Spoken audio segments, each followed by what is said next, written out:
Hello students, मैं विनय Pratap Singh online platform पे एक बार और आपके साथ हूँ।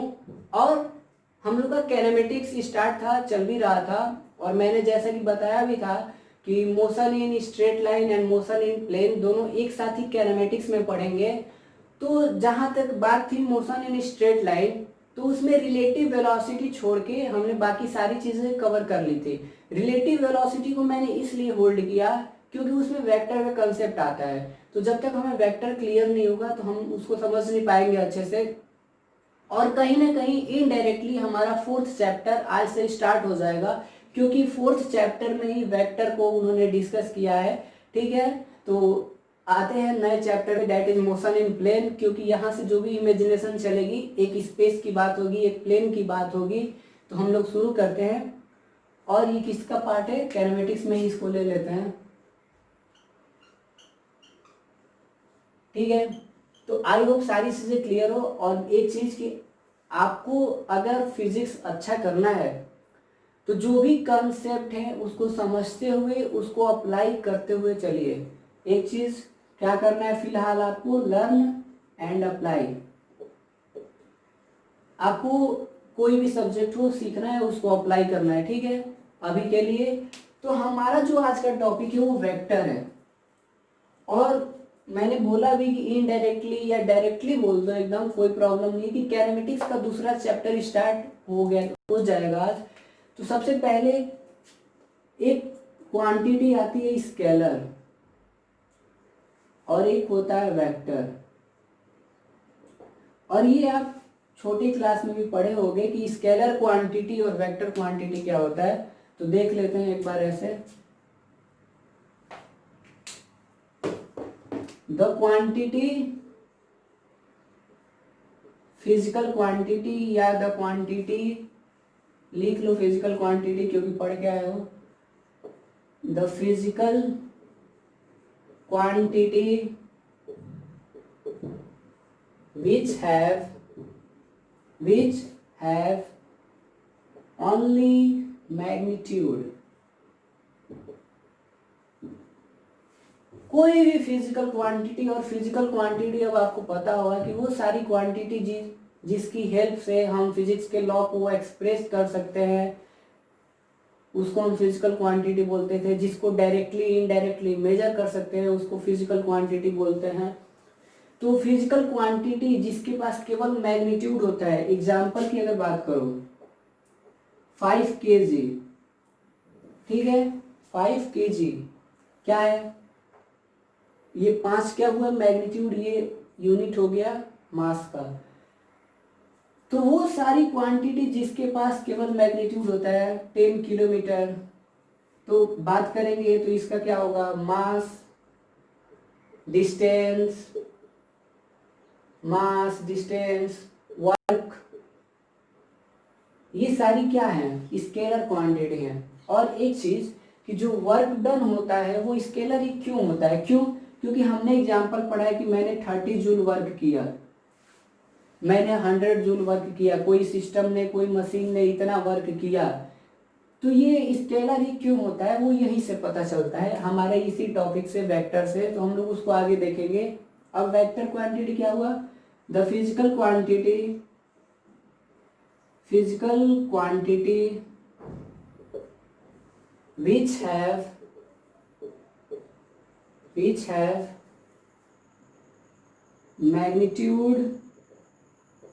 magnitude as well as direction. ठीक है, ये हमें फोकस किस पे करना है अब? इस पे। ये हमारा बस हमें पता होना चाहिए कि स्केलर क्या होता है। बाकी इसमें बहुत सारी चीजें होती हैं, डिस्प्लेसमेंट होता है, वेलोसिटी होता है, एक्सेलरेशन होता है, फोर्स होता है। ये सारी चीजें क्या है? Vector quantity. तो वो सारी फिजिकल क्वांटिटी जिसके पास मैग्नीट्यूड भी होता है और डायरेक्शन भी होता है, हम उसको क्या बोलते हैं? Vector quantity. तो हमें इसी पे फोकस करना है। और हमारा जो भी कैरेमेटिक्स सब आएगा आगे, जो भी पढ़ेंगे इसी के बेसिस पे होगा। तो इसके अंदर जो हमारी ज़रूरत की चीज़ें हम उसको पढ़ लेते हैं, क्योंकि ये vector and 3D, vector and 3D, three dimensional, ये हमारा क्लास 12 में है, आप लोग पढ़ोगे। बट यहाँ पे जो वेक्टर हमें हेल्प करेगा फिजिक्स को समझने में, या जो भी सिलेबस में है हम उसको देखते हुए आगे बढ़ेंगे। तो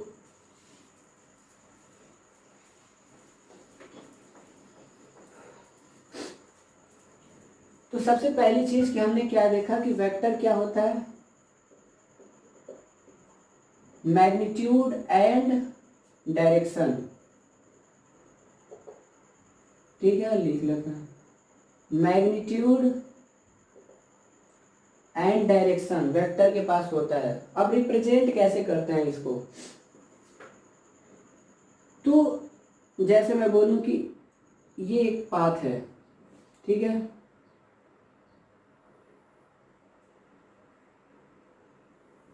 ये एक पाथ लेंथ है, पाथ है इसे, ठीक। अब इसको मैं थोड़ा सा ये डॉटेड डॉटेड कर देता हूं, ठीक है। इसकी लेंथ एक्चुअल में कुछ है, मैं यहां से चलता हूं, दूसरी पेन से ले लूं, इसको मैं ओ बोलता हूं और मैं यहां से चलता हूं इतना, ठीक है। मैं ये ओ है और मैं यहां तक चलता हूं पी तक। तो ये जो ओपी हुआ, अगर इसकी लेंथ मान लो x है, ओ से पी तक की लेंथ x है, x मीटर, तो इसमें जो होता है ये एरो जो है, ये जो लेंथ दिखती है ये हमारी मैग्नीट्यूड है, ये हमारी मैग्नीट्यूड है। और ये जो टोपी पहना रहे हैं हम, आगे एरो हेड लगा रहे हैं, ये हमें डायरेक्शन रिप्रेजेंट करता है, ठीक है। DIRECTI डायरेक्शन रिप्रेजेंट करता है, ठीक। तो यहाँ O से P गए, तो O जो यहाँ तक मैग्नीट्यूड है x है और ये डायरेक्शन रिप्रेजेंट किया, तो OP equal to x metre, जो भी हो। तो क्या रिप्रेजेंट करते हैं, कैसे रिप्रेजेंट करते हैं वेक्टर को, तो किसी के ऊपर क्या करना है, बस एक एरो बना देना है। ये वेक्टर A है, अगर एक है तो ये वेक्टर B है, इसको ऐसे रिप्रेजेंट करो, इसको ऐसे रिप्रेजेंट करो, कुछ भी रिप्रेजेंट करो, अगर उसके ऊपर एरो का साइन बन गया यानी कि वो हमारा वेक्टर क्वांटिटी रिप्रेजेंट कर रहा है, ठीक है। रिप्रेजेंटेशन कैसे हुआ, ए बी हुआ तो ऐसे कर दो, बी से हुआ तो ऐसे कर दो, यानी कि रिप्रेजेंट ऐसे करते हैं, ठीक। अब एक चीज आते हैं सबसे इंपॉर्टेंट, अब समझते हैं उसको। हमने बोला कि डायरेक्टली इनडायरेक्टली हमारा चैप्टर स्टार्ट हो गया, तो ये आते हैं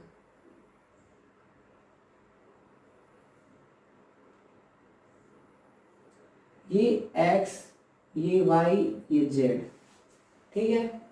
ये ओरिजिन 3D स्पेस है, थ्री डायमेंशनल फिगर है, क्यों, क्योंकि इसमें x y z तीन पैरामीटर है। अब क्या करेंगे, अब इसको हमें समझना है, और उससे पहले आएंगे उसके बाद यूनिट वेक्टर पे क्या होता है। अब देखो, इसमें से इतना लो, ये इसमें से इतना लो, इसमें से इतना लो, ये यूनिट लेंथ है, यूनिट लेंथ, ठीक है। ये भी यूनिट लेंथ है, ये भी यूनिट लेंथ। अब जो होता है कि हमें कैसे पता चलेगा कि हमारा जो वेक्टर रिप्रेजेंटेशन हो रहा है वो किस डायरेक्शन में हो रहा है, ठीक है। तो इधर आई कैप, इधर जे कैप, इधर के कैप, ठीक है। आई cap, j cap, k cap. अगर किसी के साथ आई आ गया यानी कि वो वेक्टर अलोंग एक्स एक्सिस है, अगर किसी मैग्नीट्यूड के साथ जे आ गया यानी कि वो वेक्टर अलोंग वाई एक्सिस है, अगर उसके साथ के आ गया तो ये वेक्टर अलोंग जेड एक्सिस है। समझने के लिए कोशिश किया जाए, ये सिस्टम को बनाते हैं ऐसे, ठीक। ये हमारा सिस्टम बना, जो हमारा 3D दिख रहा है यहाँ पे, अगर हम इसको x बोल दें, इसको y, तो इसको z। ठीक, अब बात करते हैं एक एक चीज की। तो अगर मैं ये वाला प्लेन लेता हूं केवल, अगर मैं इसको लेता हूं तो इसमें क्या क्या आएगा, ये ध्यान से एक बार क्लियर कर लो कि ये सामने वाला आपको जो दिख रहा है ये x है, ये हमारा y है, ये हमारा z है। 3D प्लेन अगर यहाँ पे कोई पॉइंट लेता हूँ तो मेरे पास x भी होगा, y भी होगा, z भी होगा, यानी कि ये 3D सिस्टम है, 3 डायमेंशनल फिगर हो गया। अब मैं बोलूँ कि अगर मैं केवल इस वाले प्लेन की बात करता हूँ, ठीक है, ये जो प्लेन दिख रहा है ये, तो इसमें क्या क्या होगा, तो ये x होगा और z होगा, y नहीं होगा क्योंकि y तो इधर है। ठीक, इस वाले प्लेन की बात करता हूँ, ये वाला, तो इसमें z नहीं होगा, x होगा और y होगा। इस वाले प्लेन की बात करता हूँ तो इसमें y होगा और z होगा, x नहीं होगा। तो अब देखो हमारा ये क्या है, ये दिख रहा है एक्स वाई प्लेन, ये एक्स वाई प्लेन है। ठीक, ये हमारा वाई जेड प्लेन और ये हमारा एक्स जेड प्लेन। ठीक है, क्यों? क्योंकि अगर इसमें हम कहीं भी रहेंगे, ये ऊपर वाले पोर्शन में हम अगर कहीं भी रहेंगे तो हमारे पास केवल एक्स होगा और वाई होगा, जेड नहीं होगा। अगर हम इसमें कहीं भी रहेंगे तो हमारे पास केवल एक्स होगा और जेड होगा, वाई नहीं होगा। इसमें अगर कहीं भी रहेंगे तो हमारे पास केवल वाई होगा, जेड होगा, एक्स नहीं होगा। अब बताओ, जब प्लेन की बात आ गई यानी कि हम मोशन इन प्लेन में एंट्री कर चुके हैं। ठीक, और दूसरी चीज मैंने बताया कि ये आई जे के बताएगा ये कि हमें किस डायरेक्शन में लिया गया है। अगर मैं बोलूँ 3i कैप, एक चीज देख लो, मैंने बोला कि वेक्टर को ऐसे रिप्रेजेंट करते हैं, तो मैंने बोला कि a equal to 3i cap plus 4j cap plus 0k cap. इसका मतलब क्या होगा कि आप x एक्सिस में 3 यूनिट चलिए, y एक्सिस पे 4 यूनिट चलिए और z एक्सिस पे 0। ठीक है, आई जे के हमें बताएगा डायरेक्शन और उसके पहले बताएगा मैग्नीट्यूड। ये हमारा कंप्लीटली एक वेक्टर रिप्रेजेंट कर रहा है।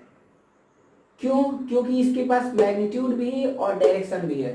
ठीक, तो रिप्रेजेंटेशन ही चल रहा है अभी कि अगर सिस्टम में आ गया तो हम कैसे लिखेंगे। तो उससे पहले ये समझना था कि आई जे के क्या होता है। अब बताओ, आप एक चीज देख लो कि ये एक्स एक्सिस आई है, वाई एक्सिस जे है एंड जेड एक्सिस के है, तो एंगल इनके बीच कितना है?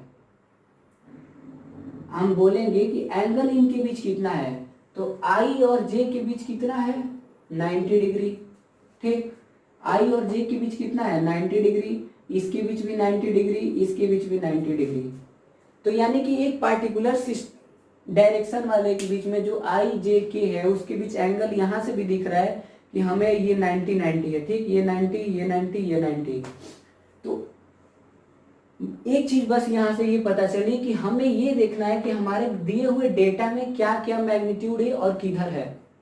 तो इसने बोला कि वेक्टर 3 यूनिट चलिए अलोंग एक्स एक्सिस, 4 यूनिट चलिए अलोंग वाई एक्सिस, 0 यूनिट चलिए अलोंग के एक्सिस। यानी कि इस सिस्टम के लिए हमारे पास x की वैल्यू है और y की वैल्यू है, यानी कि ये जो वेक्टर है, ये जो वेक्टर है वो एक्स वाई प्लेन में आएगा। इसके पास क्या है? इसके पास x है और इसके पास y है, z नहीं है। तो ये जो वेक्टर है ये एक्स वाई प्लेन में आएगा। तो हम जो हमारा रिप्रेजेंटेशन दिया रहेगा हम उसको देख के ये डिसाइड कर लेंगे कि हमारा वेक्टर किस प्लेन में आ रहा है। अगर तीनों में आता तो हम बोलते कि वो वेक्टर स्पेस में है। ठीक, अगर यहाँ पे कुछ और दिया होता तो हम बोलते कि ये वेक्टर स्पेस में है। तो रिप्रेजेंटेशन समझ में आ गया होगा। अब इसके बाद आते हैं कुछ टाइप्स के वेक्टर हमको देख लेने हैं। कुछ टाइप्स के वेक्टर है। अब देखो, अब रिप्रेजेंटेशन क्या है कि अगर मैं रिप्रेजेंट करूं इसकी जरूरत ना से a vector A equal to a1 i cap plus a2 j cap plus a3 k cap. ठीक है, एक वेक्टर है a जिसको ऐसे लिख रहे हैं, दूसरा एक ले लो ऐसे, vector b equal to b1 i cap plus b2 j cap plus sorry B3 K cap, ठीक है, ये है। अब A1 A2 A3 B1 B2 B3 ये क्या है? ये A1 A2 A3 B1 B2 B3 ये क्या है? कोफिशिएंट है, कोफिशिएंट, ठीक है, वेक्टर अलोंग ए। और ये i cap j cap k cap क्या है? तो unit vector along particular vector, unit vector along this vector. B cap क्या है? ये इसमें क्या है कि यूनिट अलोंग दिस वेक्टर। अभी इसको समझते हैं कि अभी इतना नोटेशन देख लो, मैंने सीधे यूनिट वेक्टर पे नहीं आया इसीलिए ताकि हमारा फिगर बन जाए तो क्लियर हो जाए। तो ये आई कैप जे कैप ये क्या है? आई cap j cap k cap, इसको हम पढ़ते हैं आई cap j cap k cap, cap पहना देना है, ठीक। तो अभी हम आते हैं कि हमने इसको पहले क्यों नहीं बताया। अब ये हमारे पास दिख रही है, अगर मुझे कोई वेक्टर बनाना होगा कोई भी, तो हम बोलेंगे vector A equal to 2i cap plus 3j cap plus 4k cap, ठीक है। एक वेक्टर बनाओ B -2i cap minus 2j cap minus 3k cap, ठीक है। अब यहां से अगर माइनस कॉमन ले लेंगे तो केवल माइनस, तो 2i cap plus 2j cap plus 3k cap. मैं समझाना क्या चाहता हूं आप ये देखो। अब इसमें कोई भी माइनस साइन नहीं आया है और इसमें माइनस साइन आया है, ठीक। तो इसको निगेटिव वेक्टर बोलेंगे। अगर हमें निगेटिव वेक्टर चाहिए होगा तो हमें क्या करना होगा? माइनस से बस मल्टीप्लाई करना होगा। तो धीरे धीरे आते हैं, चीजों को समझते हैं बस बिना कॉम्प्लिकेटेड किए। तो ये कोई वेक्टर हो गया। अब मैंने बोला कि vector A equal to 0i cap plus 0j cap plus 0k cap. अगर हमारा वेक्टर में कोफिशिएंट 0 हो जाता है तो हम उसको बोलेंगे जीरो वेक्टर। क्या ये अब क्या हो जाएगा?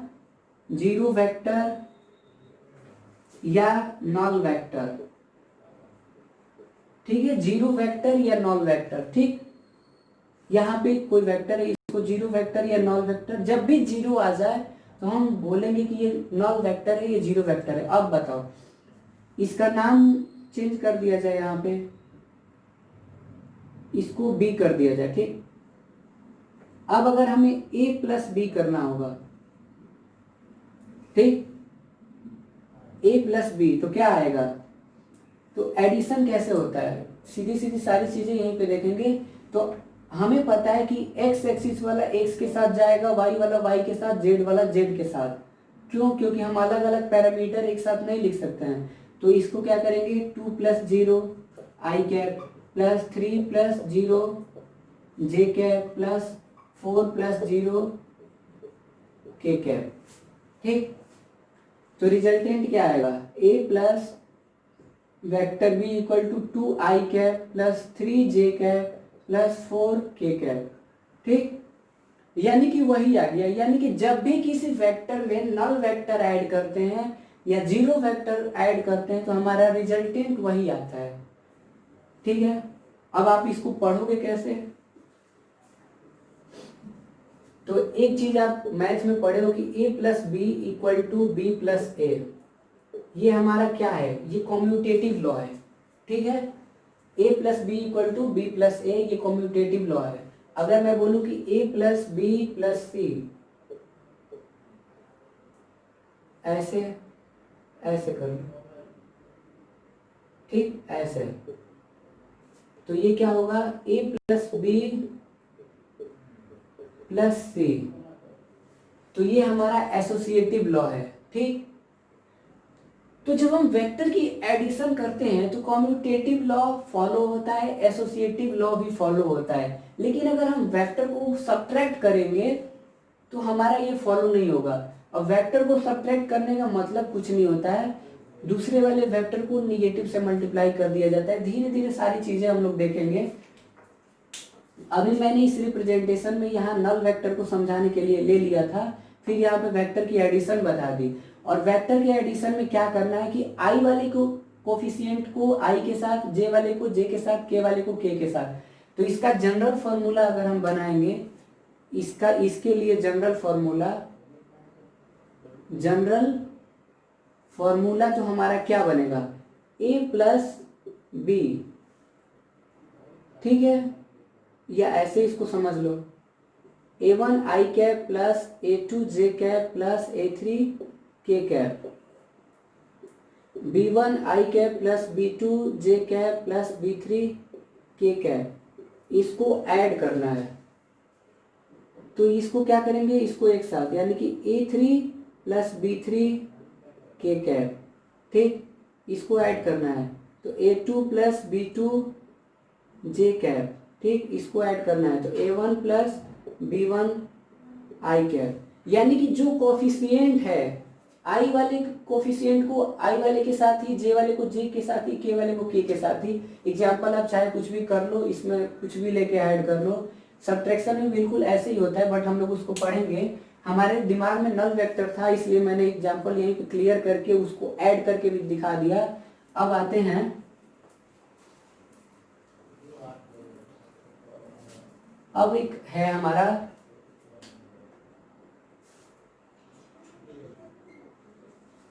लाइक एंड अनलाइक वेक्टर, ठीक है।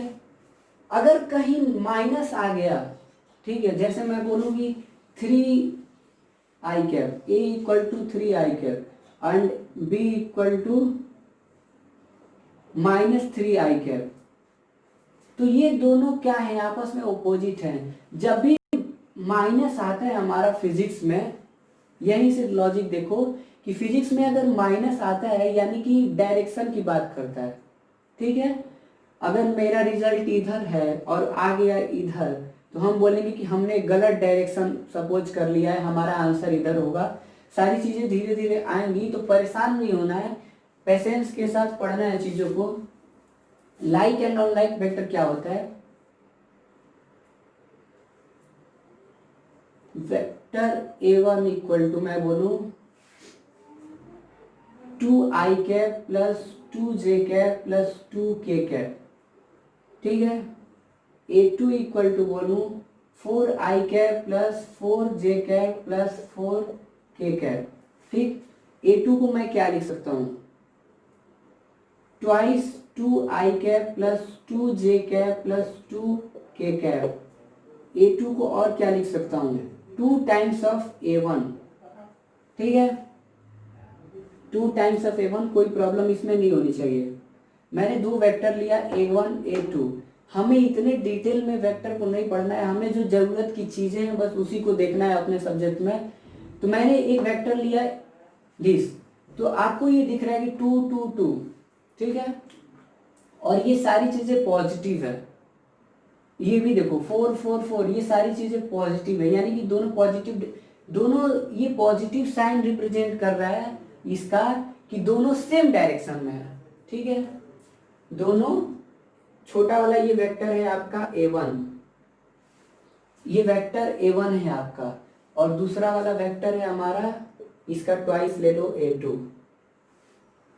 तो ये लाइक वेक्टर हुए जब दो पैरेलल वेक्टर, और पैरेलल कैसे पता चलेगा, जैसे मैं बोलूं कि ये इसके पैरेलल है, ठीक है भी, क्यों, क्योंकि इसका मैग्नीट्यूड इसके स्केलर से आ रहा है, ठीक है। मैंने इसमें से 2 कॉमन लिया, तो हमारा वही वेक्टर ऊपर मिल गया, जो ये कहता है कि A2 equal to 2 times of A1, और पॉजिटिव साइन ये रिप्रेजेंट करता है कि दोनों एक ही डायरेक्शन में है। तो जब 2 वेक्टर एक डायरेक्शन में होते हैं, ठीक है, तो हम उनको लाइक वेक्टर कहते हैं, लाइक वेक्टर कहते हैं। अगर मैं बोलता कि ये माइनस है, इफ, यहां पे ले लो कि if A2 equal to -4 i cap -4 j cap -4 k cap, ठीक है। तो यहां पे इसका रिजल्टेंट क्या आता है कि A2 equal to -2 times of A1, ठीक है। A2 इसके 2 टाइम्स तो है, बट क्या हुआ, ये ओपोजिट डायरेक्शन में है। ये क्या है, A2 ये है। तो ये अगर इन दोनों की बात करेंगे तो लाइक वेक्टर, और इन दोनों की बात करेंगे तो अनलाइक वेक्टर। तो अगर मैग्नीट्यूड्स रेशियो में है, कॉमन लेके काम चल जाता है, और अगर पॉजिटिव है तो लाइक वेक्टर, अगर एक इधर जा रहा है एक इधर जा रहा है तो अनलाइक वेक्टर। तो यहाँ पे सारी चीजें, अब यहीं पे मैंने इसको क्यों लिया, नई टॉपिक इसी में देखो, ये वेक्टर A1 था, ये वेक्टर A2 था, मैंने इसमें से 2 कॉमन लिया, तो ये हमारा बन गया 2 टाइम्स ऑफ A1। इसको कंपेयर कर दो, vector A equal to vector A2 equal to lambda times of A1। बिना टाइम वेस्ट किए हमें जो पढ़ना है हम सीधे कॉन्सेप्ट पकड़ेंगे, ठीक है। Vector A2 equal to lambda times of A1। ये लेमडा क्या है, इसको स्केलर नंबर बोलो या रियल बोलो, रियल नंबर। अब मैं क्या बोलना चाहता हूं कि अगर मुझे A2 चाहिए, अगर मुझे ये हमें A2 चाहिए तो हमें क्या करना है कि A1 में 2 से मल्टीप्लाई कर देना है। तो जब हम किसी स्केलर से मल्टीप्लाई करते हैं तो पूरे वेक्टर में मल्टीप्लाई होता है। जैसे मैं बोलूं 2i cap plus 3j cap plus 5k cap, ये है हमारा वेक्टर A। और हमें एक वेक्टर चाहिए A2 जिसका कह रहा है कि 2 टाइम्स ऑफ, नहीं ले लो दूसरा, 3 टाइम्स ऑफ वेक्टर A। जो A2 है वेक्टर A की 3 गुना है, यानी कि वेक्टर A में आप 3 से मल्टीप्लाई करो। अब आप इसको कंपेयर करो जरा, A2 equal to lambda times of vector A, तो लेमडा की वैल्यू कितनी आएगी 3, और लेमडा कोई कुछ नहीं है, एक कांस्टेंट है जिसे हम स्केलर या रियल नंबर बोलेंगे। इसका मतलब यह है कि इस 3 से सारे में मल्टीप्लाई करेंगे तो हमारा A2 क्या बनेगा, यहां से 6i cap plus 9j cap plus और ये 15k कैप। यानी कि जब भी किसी स्केलर नंबर से हम वेक्टर में मल्टीप्लाई करते हैं तो पूरे वेक्टर में मल्टीप्लाई होगा, ना कि केवल i j k में, ठीक है। इतनी सारी चीजें देखने में ध्यान से वीडियो को आप देखिएगा, बहुत सारी चीजें मैंने बता दी है। अब एक चीज और लेके चलते हैं कि i cap j cap k cap, जैसा कि मैंने बताया कि यूनिट वेक्टर है। i cap j cap k cap क्या है, यूनिट वेक्टर है।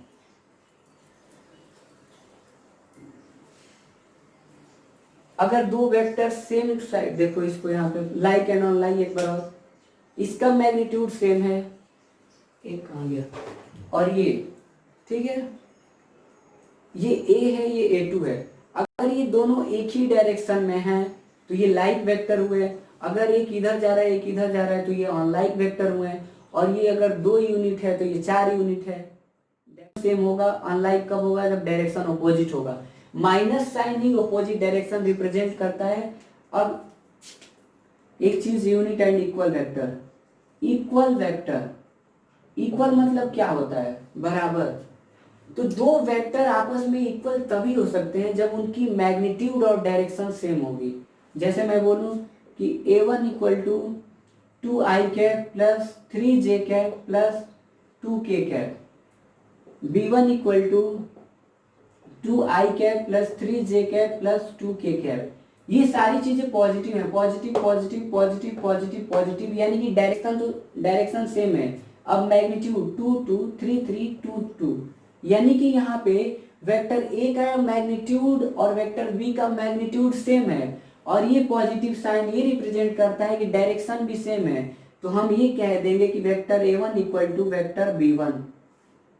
तो ये चीज याद रखना कि इक्वल वेक्टर में मैग्नीट्यूड और डायरेक्शन दोनों सेम होना चाहिए, तब भी वो इक्वल वेक्टर होगा, ठीक है। दूसरी चीज, मैं यूनिट वेक्टर पे आता हूं। दो वेक्टर आपस में इक्वल तभी होंगे जब उनका यूनिट और मैग्नीट्यूड दोनों सेम होगा। अब आते हैं यूनिट वेक्टर। यूनिट वेक्टर जिसको मैं एक कैप से रिप्रेजेंट करता हूं, ठीक है। तो इसका क्या होता है definition, the vector whose modulus is unity, unity मतलब एक, ठीक है। अगर मुझे किसी वेक्टर के अलोंग यूनिट वेक्टर निकालना होगा तो कैसे आएगा? तो अगर मुझे बोले कि vector A cap equal to vector A divided by magnitude vector A, ये हमारा वेक्टर है जो दिया रहेगा कि जिसके अलोंग निकालना है, ये हमारा उस वेक्टर का मैग्नीट्यूड है, ये हमको उस वेक्टर का मैग्नीट्यूड रिप्रेजेंट कर रहा है, और ये a cap that is unit vector along vector a, ठीक है।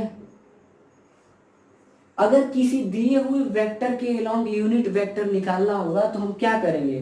तो पहली चीज कि उस वेक्टर को एज इट इज ऊपर लिखो, दूसरी चीज उसका मैग्नीट्यूड निकालो। अब सर मैग्नीट्यूड कैसे निकलता है?